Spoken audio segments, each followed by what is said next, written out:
Nature égale futur. Le lotus et le fakir. Le lotus est une plante qui existe depuis des millions d'années. Sa longévité provient de sa parfaite adaptation au milieu aquatique et boueux dans lequel elle vit.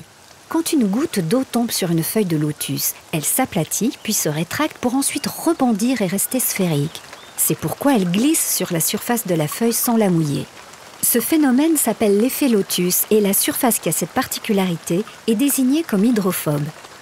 Cette propriété permet à la feuille de lotus d'éliminer les poussières qui pourraient empêcher le bon fonctionnement de la photosynthèse ou entraîner le développement de moisissures. Quelle est la structure particulière de la feuille de lotus à l'origine de cette propriété? Et quels sont les avantages dont l'homme pourrait bénéficier en reproduisant une telle structure?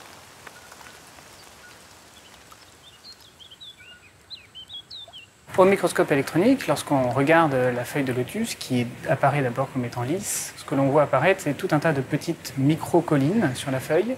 Micromètre, c'est millième de millimètre. Si on regarde plus en détail, ce que l'on voit apparaître, c'est que ce sont des collines rugueuses.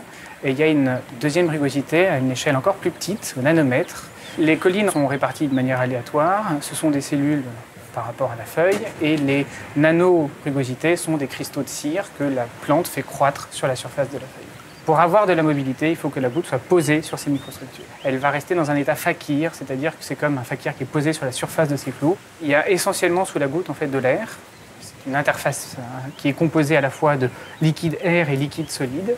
Et cette double interface, le fait qu'on limite cette zone de contact sous la goutte, c'est ça qui va créer une grande mobilité de la goutte lorsqu'elle va glisser sur la surface. Les chercheurs essayent de mettre au point des matériaux et des surfaces qui reproduisent la structure de la feuille de lotus afin de leur conférer des propriétés super hydrophobes. Nous avons commencé à travailler sur les effets lotus à peu près depuis 5 ans.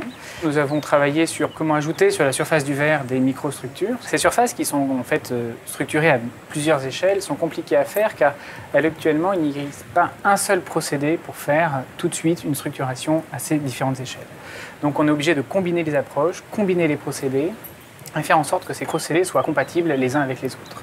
Ça, c'est un premier enjeu. Et le deuxième enjeu, d'un point de vue plus industriel, c'est de faire ça sur des surfaces qui sont très grandes, des surfaces de l'ordre du mètre carré, voire plus grandes, qui nous permettront à la fin d'imaginer des produits finaux avec cette propriété-là. Les chercheurs ont également découvert qu'une goutte glisse d'autant mieux sur une surface super hydrophobe lorsque la différence entre l'angle avant et l'angle arrière de la goutte est inférieure à 10 degrés. C'est ce qu'on appelle l'hystérèse de contact.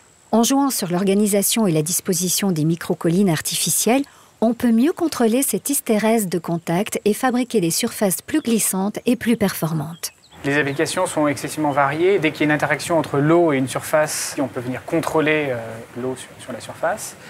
Donc dans tout ce qui est habitat et automobile, il y a un gain dans le nettoyage, un gain dans la conception du matériau. On essaie de le rendre beaucoup plus intelligent pour lui donner beaucoup plus de propriétés et faire en sorte que du point de vue de l'utilisation et de la durabilité, il soit beaucoup plus efficace. La feuille de lotus n'a pas encore livré tous ses secrets, en particulier l'organisation et la structure en elle-même de ces microcollines. On a encore beaucoup de choses à apprendre de la nature et de la sélection qu'elle a fait dans les microstructures pour imaginer des nouveaux matériaux.